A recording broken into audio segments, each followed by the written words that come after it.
Last night, I saw M. Night Shyamalan's brand new movie, Knock at the Cabin Door, in theaters. Today, I'm bringing you my review.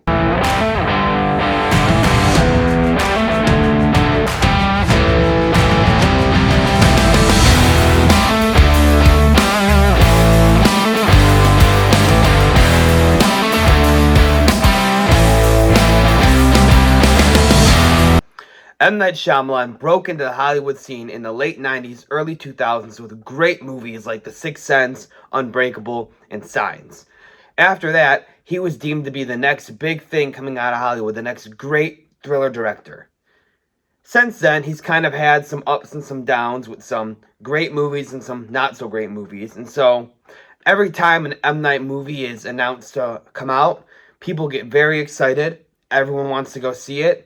And the question everyone has is, will this be a great M. Night film or another bad M. Night film? My personal first exposure to this movie was sitting in the theaters for another movie and seeing the pre-movie trailer come on for it. The trailer really caught my attention, and it was something I definitely want to see, and then seeing M. Night's name attached at the end made me both nervous and excited for this film. So months go by and the movie finally releases, and I start hearing the pre-screening buzz of being an exceptional cast and Bautista really carrying the performance, really carrying the movie, and people having mixed reviews and mixed opinions. Some saying it's great, some saying it's average, some saying it's not so great. So I kind of just took all that with a grain of salt and wanted to go in there with my own fresh look at the movie in fresh opinion. And my first thought was the critics were definitely right that it was an exceptional cast. I think every single performance in this film was great. Everyone did a great job, and especially Bautista. He stole the show and he was amazing. He's really solidifying himself as not just a great wrestler turned actor with John Cena and The Rock and others in that category, but an exceptional actor with a lot of range also. I mean, he has the potential to drop that wrestler turned actor moniker that a lot of people have and just be the great actor Bautista. My thoughts on the movie is I'm glad M. Night didn't do some wild twist like he's used to doing at the end of this film, and he just kind of kept it a straight, simple, straightforward, and to the point movie. I think that worked out a lot better than a twist. I actually think a twist would have ruined this movie in the long run.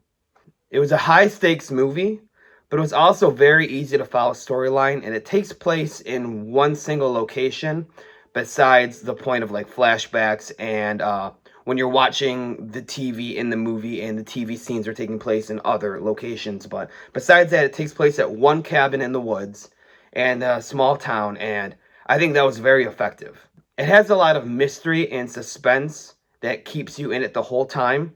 I was on the edge of my seat. I was constantly watching, constantly waiting to see what's next. Never was I bored during this film. I liked how the movie was right to the story and it didn't make you wait around. Sometimes in these thrillers, there's like a half hour of build-up, 40 minutes of build-up, and you kind of get bored. Where in this movie, 2 minutes in, Bautista shows up and the action starts going, the plot starts moving, and you really get into the story quickly, which is good for keeping your attention. The story was laid out to you from the start, so there wasn't like some giant mystery, some giant twist ending you're waiting on. You knew exactly what was happening. The cool and different thing with this one is that you still aren't sure what to believe about the story. There are two sides that you're following throughout the entire runtime, and you are torn the whole way through thinking, are they right? Are they right? Who should I believe? And you kind of feel bad for believing certain sides at some points, but M. Night does a very good job of making you be sympathetic with both the heroes and the villains of this story. I think that made the movie far more interesting for me. I like movies where you can root for both the villain and the hero and feel confused as to why you're doing that. Overall, great movie, great performances. M. Night certainly found his footing with this one. I would say it's up there with some of his best work. It's not his best work, but it's right below some of his best work. Really good film. The one thing I wish we got a little more Ron from Harry Potter in this movie. No spoilers, but we don't get a lot of him. Overall, I give this movie an 8 out of 10. It was a very solid, fun movie that I had a very good time with in the theaters. I recommend all of you going out to your local theater and seeing it. And as far as my collection, I would say it's definitely one that I would pick up and own as being a fan of M. Night and being a fan of these thriller horror genre movies. Thank you all for watching my video, and I hope you enjoyed. Also, don't forget, everything in this video has been my opinion. I have mine, and you have yours, and that's okay. But I'd love to hear about yours and talk about it in the comments below. Also, if you enjoyed this video and you'd like to see more movie reviews or rankings or anything else movie related in the future, don't forget to leave a like below and hit the subscribe button. Thank you and have a great day.